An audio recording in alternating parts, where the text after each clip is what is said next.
uma das figuras mais misteriosas da humanidade. Hoje eu irei desvendar a figura Baphomet. Eu irei interpretar, traduzir, juntos iremos conhecer o que realmente significa essa figura.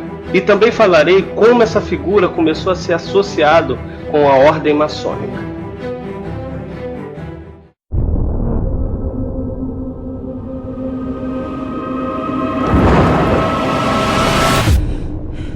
Antes de desvendar os seus segredos, precisamos conhecer a sua história, a sua origem. Basicamente, Baphomet começou com uma lenda dos Cavaleiros Templários, mas informações sobre isso é muito escassa. Mas isso meio que não importa, porque a figura que temos hoje em dia é de Eliphas Levi. Mais de 500 anos depois dos Cavaleiros Templários, nasce Afonso Luiz Constantine, filho de um simples sapateiro. Bem cedo, ainda criança, demonstrava um grande caráter e talento para o desenho. Acabou despertando a atenção de um padre de uma paróquia local, que providenciou para enviá-lo a um seminário que mais tarde começou a estudar o catolicismo romano com o objetivo do sacerdócio. Mas deixou o caminho do catolicismo para se tornar um ocultista. De qualquer forma, enquanto vivo, seguiu o caminho esotérico e adotou o nome de Eliphas Levi, que dizia ser uma versão judaica do seu próprio nome. O trabalho de sua vida foi escrever volumes enormes sobre a magia que incluíam comentários extensos sobre os Cavaleiros Templários e Baphomet. De todos os seus trabalhos mais conhecidos é o que contém a ilustração. O desenho é a cópia do original e observe que está assinado por Eliphas Levi, e era usado como uma fachada para o livro A Doutrina da Alta Magia, publicado em 1855. Eliphas de Levi é uma referência no mundo esotérico. Inclusive, estou terminando de ler um livro dele, A Chave dos Grandes Mistérios, e é muito interessante. E eu gostaria de sugerir esses dois livros, A Doutrina da Alta Magia e A Chave dos Grandes Mistérios. A etimologia da palavra Baphomet é muito controversa e cheia de especulações. Na verdade, Baphomet em si é cheio de controvérsias e especulações, mas irei focar no Eliphas Levi. Levi também afirmava que se a pessoa reorganizasse a letra de Baphomet invertendo-os, adquiria uma frase em latim, que em português significa o pai do templo da paz e de todos os homens, uma referência ao templo do rei Salomão, capaz de levar a paz a todos os homens. A palavra Baphomet em hebraico é como se segue, aplicando-se a cifra Atabash, método de codificação usado pelos cabalistas judeus, obtém a palavra Sofia, palavra grega para sabedoria. Então, normalmente, independente de pesquisa que você irá fazer sobre o nome de Baphomet, sobre a origem, a etimologia, você normalmente vai encontrar isso, sabedoria, Sofia. Então já começamos a entender que Baphomet significa isso. Ele está escondendo um conhecimento, ele representa uma sabedoria. Na alquimia, o uso de alegorias e imagens era muito comum para expressar conceitos e ideias. Vamos analisar agora com calma essa figura. A imagem possui a cabeça com característica de chacal, touro e bode, representando os chifres da sabedoria, virilidade e abundância. O chacal representa Nubis, o deus chacal, e também o Mercúrio dos sábios. O touro representa o elemento terra e o sal dos filósofos. O bode representa o fogo e o enxofre fixo. Juntos, a cabeça da imagem representa os três princípios da alquimia: mercúrio, sal e enxofre. A tocha entre seus chifres representa a sabedoria divina e a iluminação. Tochas estão associadas ao espírito nos quatro elementos e colocado sobre a cabeça de uma imagem representa a inspiração divina. E isso pode ser observado até os dias de hoje. Em personagens de desenhos animados, quando tem uma ideia, parece uma lâmpada sobre a cabeça. Grande é o Disney, não é mesmo? O conjunto dos dois chifres também representa as duas colunas na árvore da vida, e o fogo sendo o equilíbrio entre elas. A lua branca representa a magnanimidade de Júpiter e a lua negra o rigor de Marte. O pentagrama na testa de Baphomet representa Vênus. O pentagrama, o símbolo da proteção e da magia. Importante notar que ela está encontrada voltada com a ponta para cima. As pernas cruzadas associadas ao cubo representa Malkuth. Nos braços de Bafomé estão escritos Solve, no braço que aponta para cima, e Coágula, no braço que aponta para baixo. Solve representa dissolver a luz astral, e Coágula significa coagular esta luz astral no plano físico. Em outras palavras, tudo aquilo que você desejar e mentalizar no plano astral irá se manifestar no plano físico. Alguém aí já assistiu o filme The Secret? Os braços nessa posição representam tudo que está em cima é igual ao que está embaixo, ou o microcosmo é igual ao macrocosmo, ou assim na Terra como no céu. E a mesma posição dos braços representada no arcano do mago no tarô.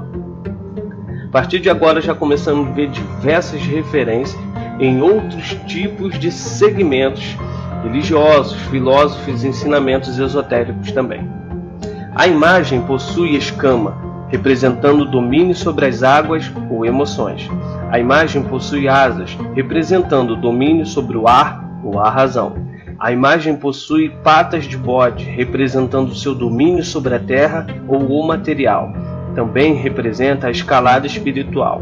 A imagem possui fogo em seus chifres, representando o domínio sobre o fogo. Os seios representam a maternidade e a fertilidade, e também o hermafroditismo, simbolizando que a alma não possui sexo e que não somos homens e mulheres, estamos homens e mulheres. A imagem está parcialmente coberta, parcialmente vestida, representando que o corpo não está apenas no plano material, mas debaixo da matéria está também o espírito. Bafomé está sentado sobre o cubo. O cubo e o número 4 representam o plano material, e estar sentado sobre ele representa o domínio sobre o plano material. Referências também no arcano Imperador e Imperatriz do tarô. O falo de Bafomé representa o caduceu de Hermes, representando a Kundalini e as energias sexuais ativas, a virilidade e todo o desenvolvimento dos chakras. Finalmente, a figura representa a esfinge, aquela que guarda os portais das iniciações, pela qual os covardes não passarão.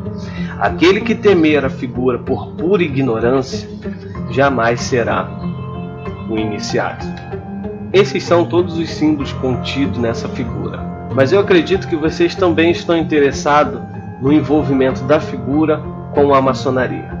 Para analisarmos como essa figura foi parar na maçonaria e, na realidade, nos comentários que se seguem, precisamos conhecer quem foi Léo Tássio.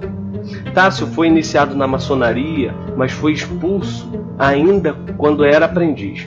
Por vingança, acabou por inventar uma ordem maçônica altamente secreta, chamada Paládio, supostamente comandada por Albert Pike, o grão-mestre da maçonaria na época. Seu objetivo, então, era revelar a sociedade misteriosa e maléfica ordem maçônica. Abrindo parênteses, vou falar resumidamente quem foi Albert Pike. Albert Pike era um brigadeiro general da Confederação da Guerra Civil Americana, que quase sozinho foi responsável pela reorganização do rito escocês antigo e aceito, que é um dos ritos mais praticados hoje no Brasil pela maçonaria. Foi o líder supremo da ordem de 1859 até a data de sua morte, em 1891, tendo escrito diversos livros de história, filosofia e viagem, sendo o mais famoso Moral e Dogma. Voltamos então a Léo Tássio. Ficou famoso com isso e ganhou uma audiência com o Papa Leão VIII em 1887. Assim, a Igreja Católica alegremente patrocinou e financiou a campanha de Tássio, incluindo a edição de seus livros. O panfleto de lançamento de Tássio pode-se ver Bafomé com algumas modificações, um avental maçônico cobrindo o falo. O livro O Mistério da Franco-Maçonaria, lado esquerdo, descreve um grupo de maçons endiabrados que dançavam ao redor de Bafomé, puxado por um ex-padre, nada mais nada menos que o famoso falecido pai de Bafomé, o Eliphas Levi, falecido em 1875. Léo Tássio ganhou muito dinheiro, inclusive do Vaticano, enganando todo tipo de credo. Finalmente, Em 19 de abril de 1897, em um salão de leitura, Tássio iria apresentar uma senhoria que participava dos rituais demoníacos e iria renunciar a Satã, convertendo ao catolicismo. Então ela seria responsável por revelar todos esses segredos, ela seria a testemunha. Porém, na verdade, essa senhoria nunca existiu. A igreja ansiosamente aguardou tal apresentação. Na data, o salão lotou de pessoas do clero católico, jornalista e, é claro, maçons. Depois de um palavreado enorme, cheio de valteio, Tássio então finalmente revelou que nada tinha a revelar, porque nunca havia existido tal ordem paládio. Foi um tumulto imenso e, de fato, ele tinha fabricado a história inteira como uma farsa monumental às custas da igreja. Tássio morreu 10 anos depois, em 1907, com 53 anos. A fraude, apesar de ter sido revelada por seu criador, continua e é aceita como verdade absoluta e inquestionável. Não é à toa que você pergunta para qualquer pessoa sobre maçonaria e logo elas associam rituais demoníacos e principalmente a pessoas que adoram bode. Isso não é coisa incomum. Conclusão: Baphomet nasceu da lenda dos Cavaleiros Templários, ganhou forma na mão de Eliphas Levi e foi associado à maçonaria por Léo Tássio. E apesar, como eu disse antes, que essa associação já foi desmentida, ainda é amplamente aceita. Agora a gente precisa ressaltar duas coisas que não podemos ignorar. Baphomet é um deus, não é um deus, é uma divindade? Uma coisa vocês têm que colocar na cabeça: a pessoa adora o que quiser. Então, para uns ele pode ser uma divindade, para outros um símbolo e para outros até nada, ou simplesmente um desenho maluco. Então, pode sim existir seitas ou organizações que trabalham vendo Baphomet como uma divindade. Mas assim, isso é um problema deles, qualquer um adora o que quiser. Se vocês forem uma pessoa curiosa, com certeza já pesquisou sobre essa figura em outros lugares e principalmente o foco é sempre com a maçonaria. Então, todos os maçons, todos os vídeos que vocês veem, eles sempre vão falar que não existe bode nenhum dentro do templo. A questão é, se não existe bode, por que tem lojas, se você conseguir ver pela internet, loja que vende artigos maçônicos, você vê símbolos de bode, caneca de bode. Se você tem uma certa intimidade, você vê que às vezes eles te chamam um ou outro de bodes. Então, isso é uma coisa legal que a gente precisa esclarecer para não fingir que eu deixei de fora. Primeiro ponto, que o fato de ele chamar um ou outro de bode, às vezes se você participar de algum grupo que fala sobre coisa de maçonaria na internet, eles postam bastante coisas relacionadas a isso, é principalmente com deboche. Eles estão debochando da situação, eles gostam, é uma coisa engraçada. E tipo assim, a maçonaria tá cagando se a pessoa pensa isso ou não, ela não vai justificar, ela não vai falar. Isso é um primeiro ponto. O segundo ponto, que sim, a maçonaria ela é regida por alegorias e ilustrada por símbolos. Então o bode significa algo, mas não nesse sentido que a gente tem de achar que é um demônio, que é uma divindade. Eu sei que o assunto é escasso sobre assuntos esotéricos, magias, então eu quero sugerir dois canais para vocês, que são parceiros meus, ok? O primeiro deles, ele trata de assuntos esotéricos, de magia, diversos tipos de assuntos sérios, mas de uma forma irreverente, uma pegada mais jovial. Vocês vão gostar muito. Então eu vou deixar no link da descrição ele falando sobre essa figura Baphomet, que vai dar um complemento a esse vídeo. O outro é o canal do Ailton do Amaral, que também já está se tornando uma referência sobre o assunto. É um cara altamente especializado, arqueólogo, professor.